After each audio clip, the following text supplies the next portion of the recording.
18th, 2020, and we're just hanging out by the pool, and I went to dive into the pool. So like I dove in aggressively as usual, and then I just blacked out. Next thing you know, there was a helicopter on the front lawn. And you know, the next day I couldn't even move.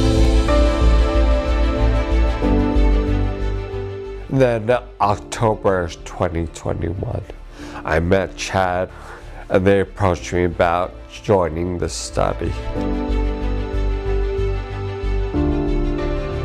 When we met Keith for the first time, he was not even able to lift his arms off of his wheelchair, and he was not able to feel anything in his arm and hands either. After Keith was enrolled into the study, we performed functional MRI, and this allowed us to view the motor and sensory areas of Keith's brain, and it allowed us to really pinpoint where we needed to implant both the motor and sensory electrodes.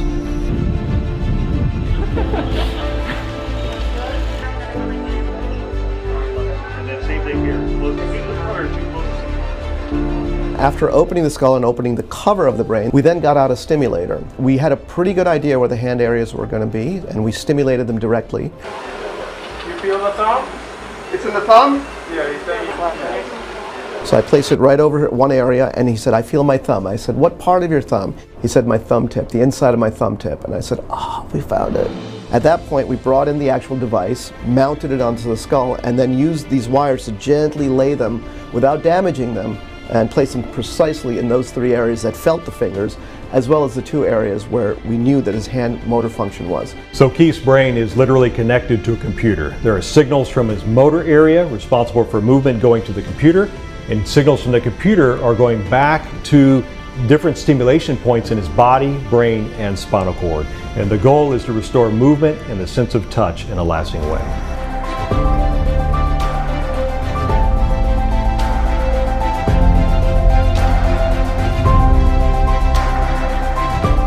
But I like to see an actual person, like a family member, touch you and feel them.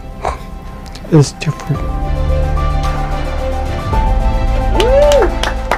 Since Keith has started the trial, he has gained over 100% in arm strength, and he's already starting to feel sensations in certain parts of his arm and even wrist. We have started to see some lasting new sensations in his arm that are present even when we turn off the bypass.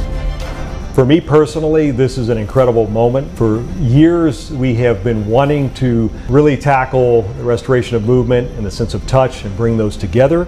And we've also wanted to create lasting effects. I think we're going to continue to see progress, and I think it'll be applicable to the millions of folks around the world that really need this technology.